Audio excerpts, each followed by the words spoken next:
누가복음 4장 14절로 22절 말씀입니다. 예수께서 성령의 능력으로 갈릴리에 돌아가시니 그 소문이 사방에 퍼졌고 친히 그 여러 회당에서 가르치심에 못 사람들에게 칭송을 받으시더라.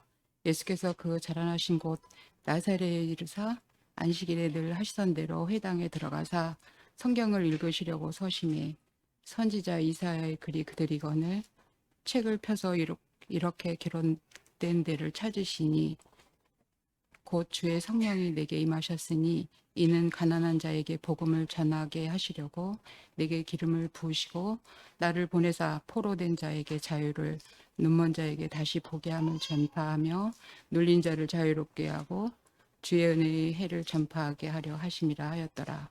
책을 덮어 그 맡은 자에게 주시고 앉으시니 회당에 있는 자들이 다 주목하여 보더라. 이에 예수께서 그들에게 말씀하시되 이 글이 오늘 너의 귀에 응하였느니라 하시니 그들이 다 그를 증언하고 그 입으로 나오는 바 은혜의 말을 놀랍게 여겨 이르되 이 사람이 요셉의 아들이 아니냐.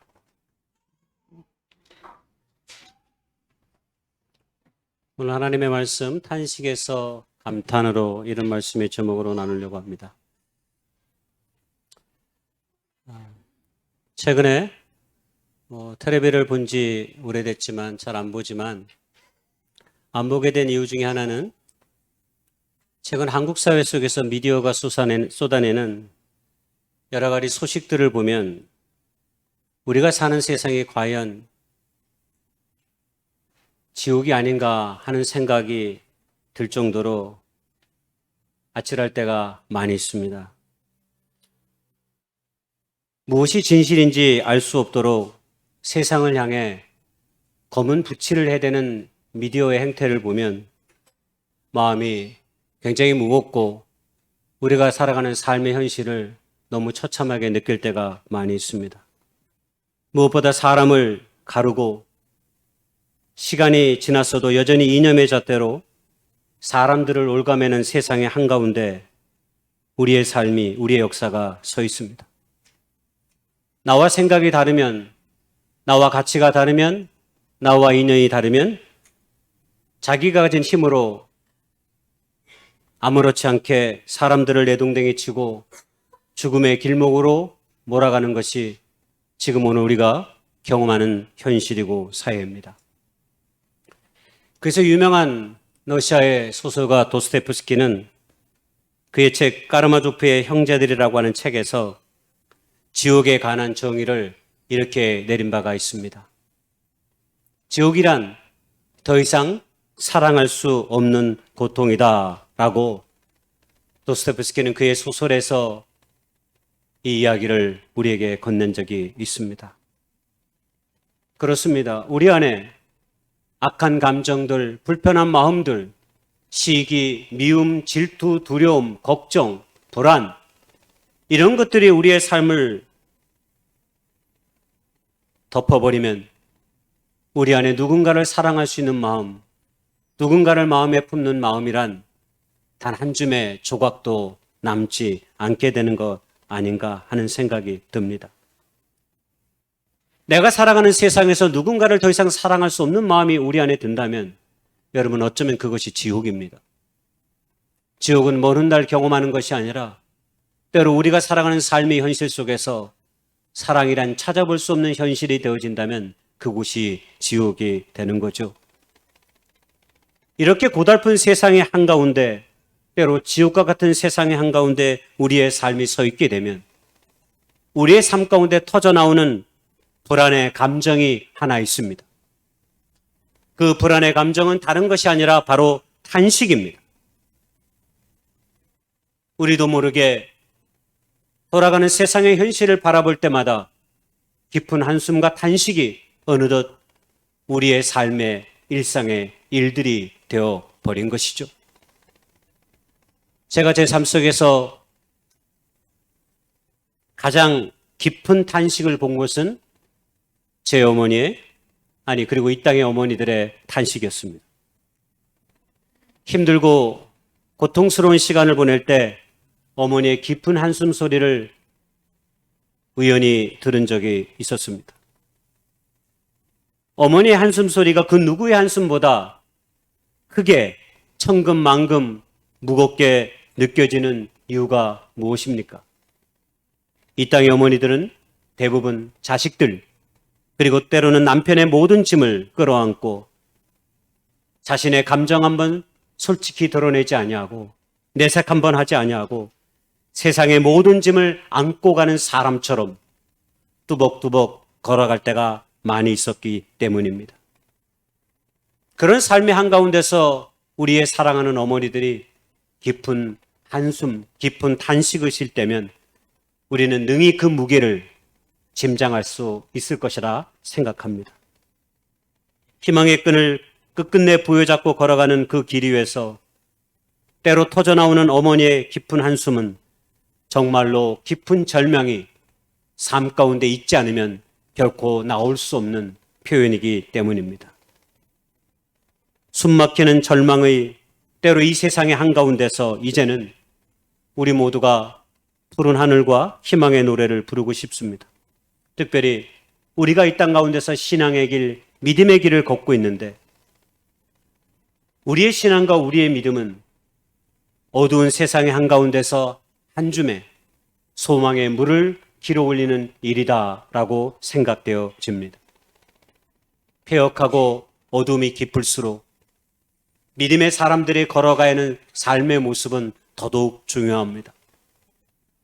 그래서 저는 특별히 이번에 3번에 걸쳐서 시리즈 설교를 하려고 하는데 이 설교를 준비하는 제 마음은 우리 사회의 터진 둑을 막고 잃어버린 기쁨을 되찾는 일이고 우리들의 삶의 희망을 다시 한번 찾아가기 위해서 이 말씀이 우리 모두에게, 저와 여러분에게 은혜가 되기를 무엇보다 소망합니다. 왜냐하면 우리 예수님은 본래 이 지옥 같은 세상의 한가운데 오셔서 우리의 삶을 바꾸신 분이기 때문입니다. 우리가 예수를 믿게 되면 예수를 믿게 되는 그 과정이 있습니다. 그것이 첫 번째로는 놀라움, 감탄이고요. 두 번째로는 하나님의 말씀을 가까이서 법하다 보면 우리 안에 당혹감이 생기게 됩니다. 그리고 그 당혹감을 넘어서 세 번째로 우리가 참된 믿음의 길에 들어서게 되면 하나님의 말씀에 대해 순종하는 삶의 태도를 갖게 되는 거죠. 그래서 저는 우리 신앙의 이 3번의 단계의 과정들이 우리의 삶 속에서 경험되어지고 다 우리 모두의 것이 될 수 있기를 주님의 이름으로 축복합니다.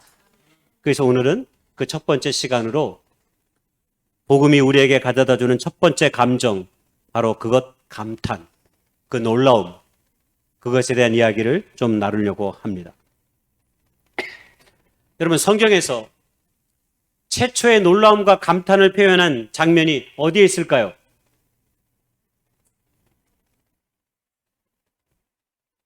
창세기 2장 22절 23절에 있습니다.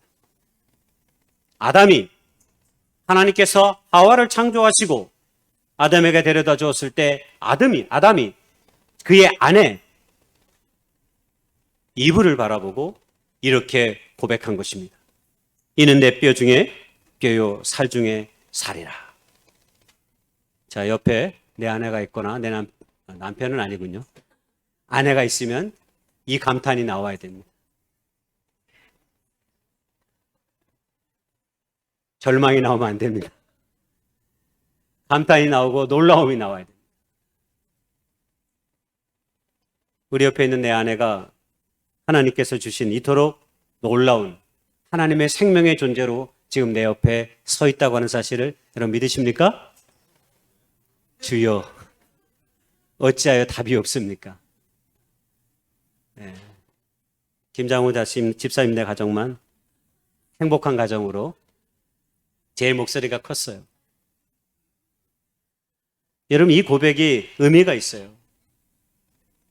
사람이 최초로 한 고백이 하나님이 창조하신 것에 대한 감탄이었기 때문입니다.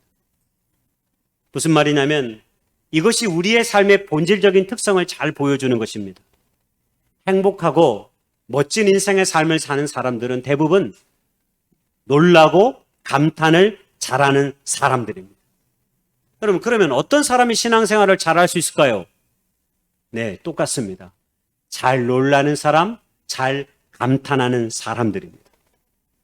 여러분, 감탄은 다른 말로 놀라움인데 이것은 마음이 열려있는 사람들이 어떤 삶의 시간의 과정 속에서 어떤 사실의 경험 속에서 갖게 되는 자연스러운 마음의 내적인 현상이기 때문입니다.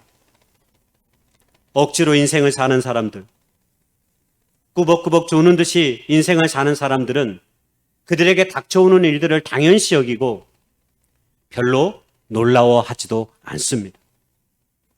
제가 꽤 오래전에 미국에 갔을 때 그랜드 캐년에 가봤습니다.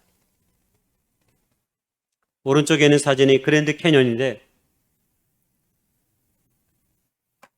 설악산 가서 엄청나게 놀랬던 내 마음이 미안해졌습니다.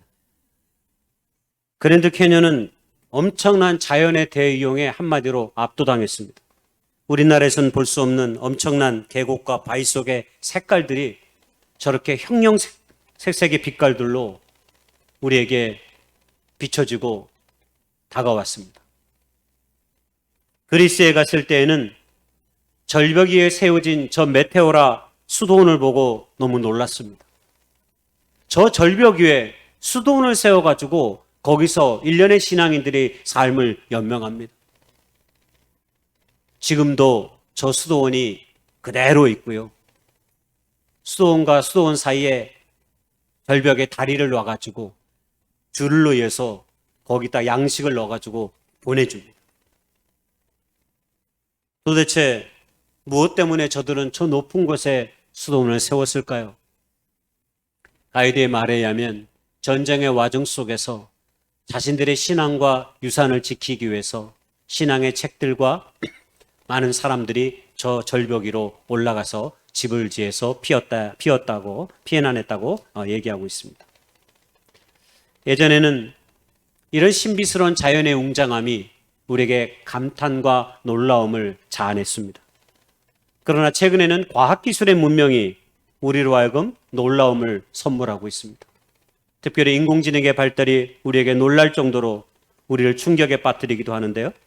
얼마 안 있으면 삼성에서 갤럭시 S24라고 하는 핸드폰을 만들어낸다고 하는데 그 광고의 장면을 보니까 정말 놀랍더라고요. 무려 13개국의 언어로 동시 통역이 가능하도록 만들어졌어요. 그래서 이제 여행을 가는데 두려움이 없습니다. 그냥 핸드폰을 갖다 대면 그 사람의 말이 그대로 한국말로 나에게 들려지고 내가 하는 말이 그대로 상대방의 언어로 들려진다고 하는 것입니다. 얼마나 놀라운 일들이 우리 삶 가운데 가까이 있는지 모르겠습니다. 여러분, 놀라움이란 말은 다른 말로 감탄입니다. 근데 이 놀라움과 감탄은 예수님께서 오늘 우리가 읽었던 성경 본문에 의하면 공생의 사역을 시작하시면서 사람들이 예수님이 보여주신 그 가르침과 치유함에 다 놀랐다라고 하는 이야기가 있습니다. 예수님께서는 하나님의 나라의 복음을 전하시면서 수많은 병자들을 치유하시고 귀신들을 고치시고 오병의 기적의 역사처럼 수많은 사람들을 먹이기도 하셨습니다. 그런 일들 가운데서 사람들이 놀랬습니다. 저렇게 크고 놀라운 일들을 행하는 그 예수님을 보고 성경은 뭐라고 얘기하냐면 구름대같이 많은 사람들이 주님의 길을 쫓았다라고 말합니다.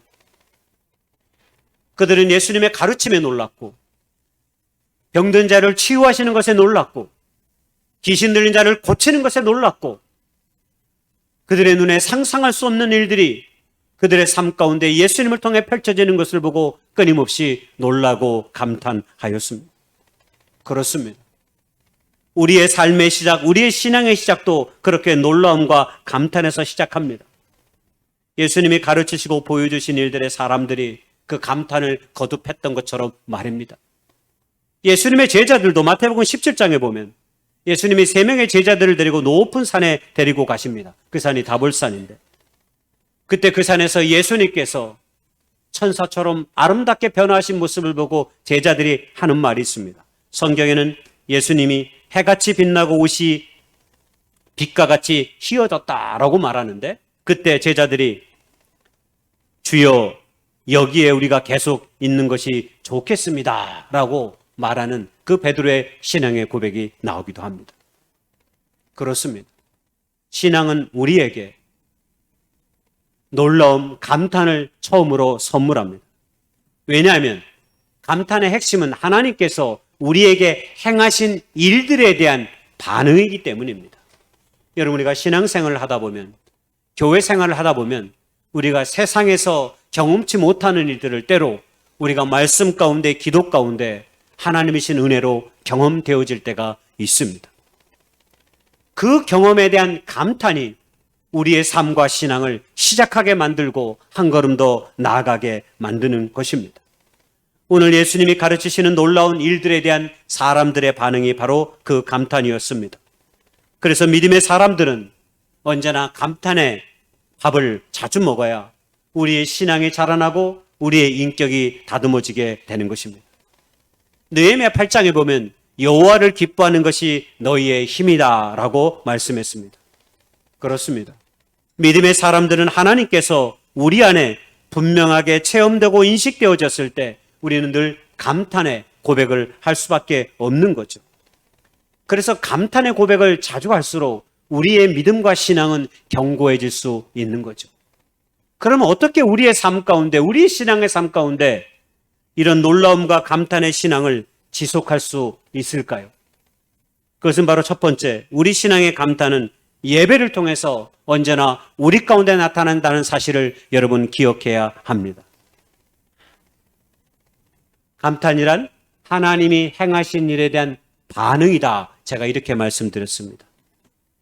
하나님이 행하신 일, 하나님이 하신 일, 이 모든 것에 대한 반응이 감탄이라면 그 감탄의 고백이 가장 많이 나오는 현장, 바로 그것이 예배의 자리입니다. 왜냐하면 예배는 하나님을 믿는 사람들이 하나님을 향한 경외와 헌신이 담겨있기 때문입니다.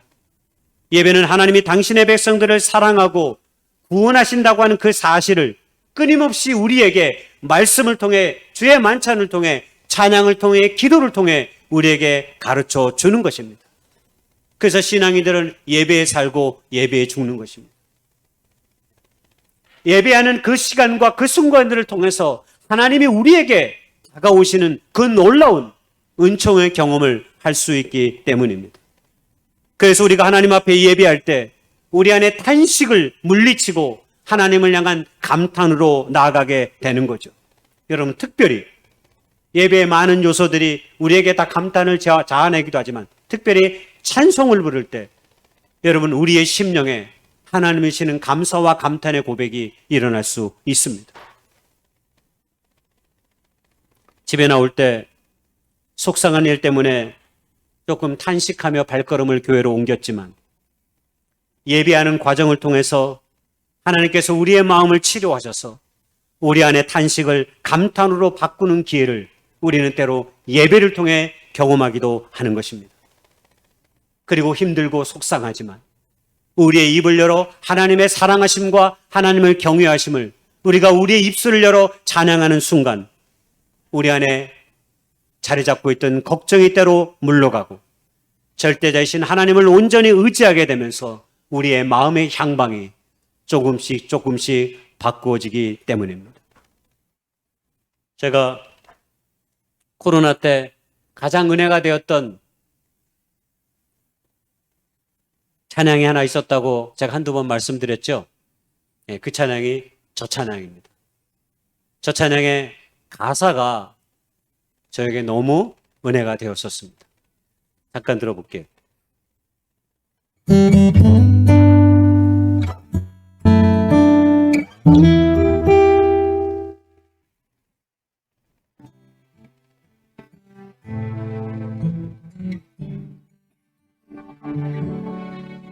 고달픈 삶의 은혜도 무뎌지고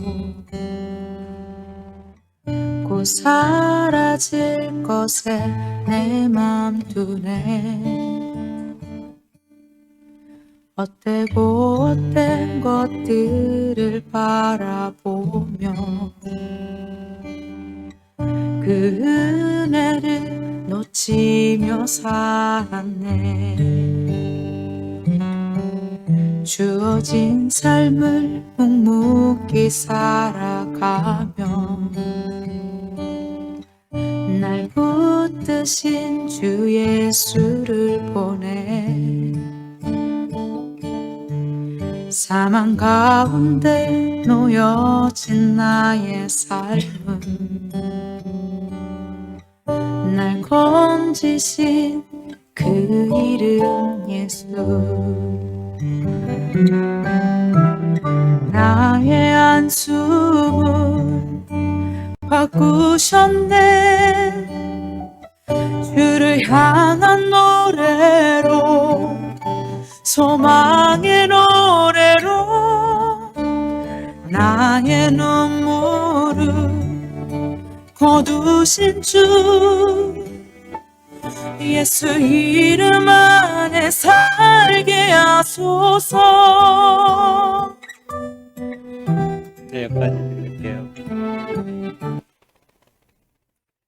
코로나 기간 동안 꽤 긴 시간들을 우리는 어려움과 불안 속에 보냈던 적이 벌써 과거의 일이 되어버렸습니다. 저에게 어느 날 우연히 코로나로 인해서 우리가 많은 모임이 중단되어지고 간신히 주일의 예배만을 드리고 있었을 때 어느 날 유튜브를 검색하다가 저 찬양을 우연히 듣게 되었습니다. 저 찬양을 듣게 되면서 내 안에 감추었던 감정들이 쏟아지기 시작했고 저 노래를 혼자서 얼마나 많이 불렀는지 모릅니다. 우리 안타까운 삶의 시간들을 우리가 지나갈 때가 누구에게나 다 있습니다.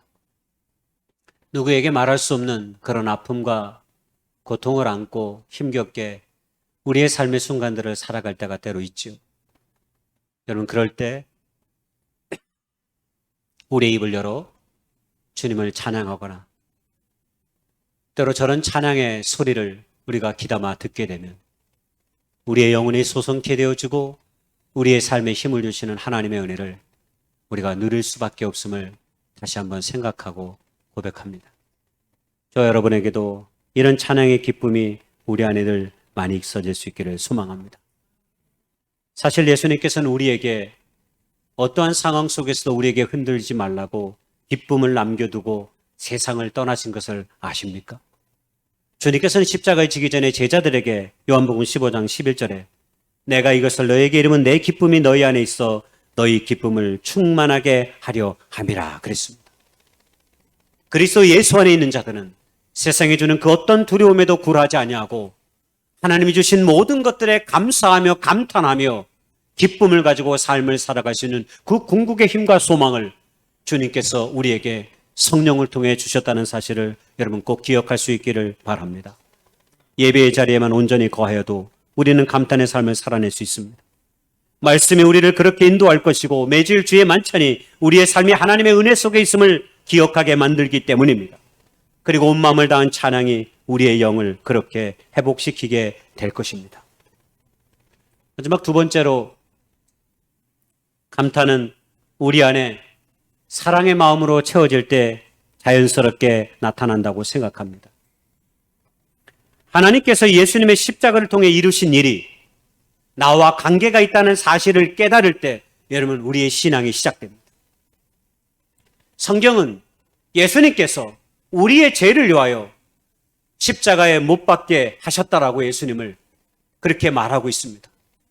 그래서 그 십자가에 달리신 예수님 때문에 우리를 죄에서 자유케 되고 우리는 본래 가졌던 하나님의 형상을 회복하고 하나님이 주시는 이 축복된 삶을 자유롭게 하나님 안에서 살게 되었다라고 성경은 우리에게 말하고 있기 때문입니다. 바로 그 주님의 십자가의 죽으심이 그 누구가 아니라 바로 나와 관계가 있다는 사실, 바로 나를 구원하시기에 예수님이 십자가에 죽으셨다고 하는 사실을 믿게 될 때 여러분 우리의 신앙과 우리의 믿음은 새로운 삶을 시작할 수 있게 되는 것입니다. 그 마음이 우리 안에 들어오면 드는 감정이 사랑입니다. 빚진 사랑의 마음. 하나님께서 우리를 사랑하셔서 당신의 아들 독생자 예수 그리스도를 십자가에 못 박혀 죽게 하셨는데 여러분 우리의 어떤 존재됨을 구별해서 그렇게 하신 것이 아닙니다. 우리가 때로 불민한 삶을 살아갈지라도, 우리의 삶의 모습이 때로 구겨진 종이와 같을지라도, 찌그러진 삶의 모습일지라도, 그럼에도 불구하고 우리를 사랑하시고 구원하시기 위해 예수님을 십자가의 화목의 제물로 보내주셨다라는 사실입니다. 그 사실을 깨닫게 되면 우리 안에 그 사랑에 빚진 마음이 우리 안에 들어오게 됩니다. 하나님이 나를 사랑해 주신 것처럼 나도 이제 그 사랑으로 세상을 살겠다고 하는 그런 다짐과 믿음의 고백이 우리의 삶의 태도와 감정을 통해 드러나게 되는 것입니다. 이혜령 선생님이 생명이 자본이다라고 하는 좋은 책을 쓰셨습니다. 근데 이 책은 굉장히 의미가 있습니다. 왜냐하면 이 경쟁 자본주의 한가운데서 우리의 삶을 때로 무기력하게 만드는 산업화의 기계들, 인공지능에 대한 염려를 이혜령 선생님이 은유적으로 저렇게 표현했습니다. 근데 저는 이 제목을 이렇게 비껴 말하고 싶습니다. 사랑이 자본이다. 여러분, 그리스도인들에게는 사랑이 힘입니다. 그리스도인들이 세상을 바꾸는 방식은 물리적인 힘에 의해서가 아니라, 세상적인 권력에 의해서가 아니라, 내가 누리는 물질에 의해서가 아니라 하나님이 우리에게 주신 그 사랑 때문에 우리가 세상을 그 사랑으로 덮어가게 하려는 그것입니다. 이것이 그리스도인들의 참된 힘입니다. 여러분, 이 힘은 궁극적으로 이웃을 향한 사랑의 힘을 말합니다. 여러분, 내 자신을 향한 사랑에는 큰 힘이 필요하지 않습니다. 그러나 다른 사람을 사랑하는 일에는 많은 힘이 필요합니다. 더욱이 성경은 원수까지도 사랑하라라고 우리에게 말하고 있기 때문입니다. 원수를 사랑하는 일에는 엄청난 인내와 용기와 믿음의 도전이 더 필요합니다. 그러나 그 일조차도 예수님을 믿는 우리에게는 하라라고 말씀했습니다. 성령 안에서 믿음의 백성들이 주님의 사랑을 기억하고 살아갈 때 우리는 사랑의 힘으로 살게 됩니다. 그리고 그 사랑이 우리 안에 있게 되면 우리는 작은 일에도 감탄하며 살게 되는 것입니다. 여러분, 아기가 막 걸음을 뗄 때, 어제 우리 채인의 가정과 식사했었는데, 우리 채이가 카페에서 식사했는데 막 돌아다니니까 우리 슬기자매가 되게 행복해하고 막 그러더라고요. 예. 아빠는 불안스러워서 좀 이렇게 혹시 다른 사람에게 영향을 미칠까 봐 좀 걱정돼. 남자들은 보통 다 그런 마음을 가져요. 그런데 아이가 걷는 것만 봐도 엄마 아빠들은 되게 놀랍고 감탄해요. 특히 막 누웠다가 막 일어서면 무슨 세상에 기적이 일어난 것처럼 아이가 일어나기 시작했다고, 아이가 뒤집기 시작했다고, 아이가 걸음을 옮기기 시작했다고 막 놀래요. 그렇죠? 다 그런 경험 있죠? 애 낳은 지가 다 오래되셔가지고 이제 잊어먹으셨나 본데, 예, 기억을 더듬어 생각해 보세요. 여러분, 그런 감탄의 기억이 있어요. 그거 어떻게 생각하면 지극히 그냥 자연스러운 일이잖아. 그런데 그때 우리 아이가 첫 발걸음을 뗄 때 그 흥분된 마음, 여러분 지금도 기억합니다. 예? 지금도 우리의 가슴 속에 남아있어. 왜 그럴까요? 왜 그렇게 별것도 아닌 일에 우리가 감탄과 환희가 터져 나오는 걸까요? 그건 부모가 아이를 지극히 사랑하는 마음으로 바라보고 생각하기 때문입니다. 오늘 내일 모레가 진짜 생신이긴 하지만 우리 전 장로님의 오늘 생신을 축하하면서 우리가 좋은 시간을 가졌는데 너무 감사하다라는 생각이 제가 참 듭니다. 이 장로님이 오늘 100세까지 우리 모두가 살자고 권면해 주셨으니까 우리 춘천교회 식구들은 100세까지 건강하게, 우리 장로님도 100세까지 건강하게 그 이상을 하나님의 은혜 가운데 살아갈 수 있기를 소망합니다. 장로님이 88세까지 운전하셨어요. 운전하고 교회에 오셨어요. 그리고 이제 그만하셔야 되겠다고 원래 86세부터 얘기하셨는데 계속 몸이 괜찮아져서 7세, 8세까지 계속 운전하셨어요. 저에게 그런 말씀 주셨던 기억이 나요. 얼마나 감사합니까? 여러분, 우리도 적어도 88세까지는 다 운전하면서 내가 가고자 하는 곳을 갈 수 있는 그런 기쁨과 소망이 우리 안에 있었으면 좋겠습니다. 장로님의 항상 저 자리에서 서 있는 모습이 우리에게 큰 은혜가 될 때가 많이 있습니다. 늘 자세를 바로 하시면서 올곧게 늘 저 자리를 지키시는 모습을 통해서 우리가 얼마나 많이 주님을 사랑하며 예배하는 자의 모습을 신실하게 우리가 눈앞에서 보는 것이 얼마나 큰 기쁨과 감사인지 모르겠습니다. 우리 안에 사랑은, 주님에 대한 우리의 사랑은 반드시 그렇게 이웃을 향해, 또 다른 사람들을 향해 나아가고 펼쳐질 수밖에 없어요. 우리가 수요일 날 노마서의 말씀을 보고 있는데요. 노마서 1장 첫 소절에 그 노마 교회를 향한 바울의 인사말이 담겨 있어요. 근데 그 인사말이 얼마나 감동적이고 감격적인지 몰라요. 그런데 놀랍게도 바울은 노마 교회를 가본 적이 없어요. 노마 교회 성도를 만난 적이 없어요. 그런데 주님이 주신 그 사랑 때문에 어떻게든 내가 노마 교회를 가고 싶고 당신들을 만나보고 싶다고 하는 그 믿음의 열망이, 그 사랑의 열망이 바울의 마음을 채우니까 그들을 생각하니까 너무 감사한 거예요. 그들만의 생각하는 것에도 감사한 거예요. 비록 얼굴을 본 적이 없지만, 대한 적이 없지만 그리스도 예수 안에서 우리가 한 가족이고 한 형제라고 한 자매라고 생각하니까 그 사랑이 그렇게 그런 감사의 변으로 등장하고 감탄이 흘러나오는 것입니다. 여러분, 우리도 그런 사랑의 눈으로, 마음으로 우리가 우리의 사람들을 바라보고 이웃을 바라볼 때 우리 안에 그런 감탄과 고백이 더 많이 흘러나올 줄 믿습니다. 우리가 60에도 70에도 피아노를 배울 수 있고 수영을 배우고 기타를 배울 수 있지만 진실로 사랑하는 마음을 담아내지 못하면 그 모든 것 얼마 가지를 못합니다. 모든 일이 다 그렇습니다. 사람을 사귀는 일, 새벽 기도에 나오는 일, 예배하는 일, 성경을 읽는 일, 2024년이 돼서 새롭게 시작하는 일, 이 모든 것들에 주님의 사랑을 다 담을 수 있기를 바랍니다. 그리고 그 사랑이 우리의 삶을 감탄으로 이끌 것이고 계속된 감탄으로 우리의 삶을 끊임없이 나아가게 할 것입니다. 결론입니다. 우리의 삶에 감격하는 마음, 감탄하는 마음이 없다면 어떻게 될까요? 아마 인생 되게 재미없을 것입니다. 평생 가까운 데서 놀라고 감탄하는 소리 한 번도 듣지 못했다면 그건 굉장히 지루하고 재미없는 인생의 삶을 사는 것이다라고 우리가 말할 수 있습니다. 그러나 우리의 삶의 순간에 작은 일에도 우리가 감격해하고 감탄해하고 놀란다면 그 삶은 흥미진진하게 하나님이 우리에게 주신 삶 앞에 서 있다라고 해도 과언이 아닐 것입니다. 그러므로 사랑하는 교회 여러분, 작은 일에도 2024년 한 해 동안 많이 감탄하시고 주님의 눈과 마음으로, 사랑의 시선으로 모든 것을 바라보며 나아갈 수 있기를 주님의 이름으로 축복하고 간절히 소망합니다.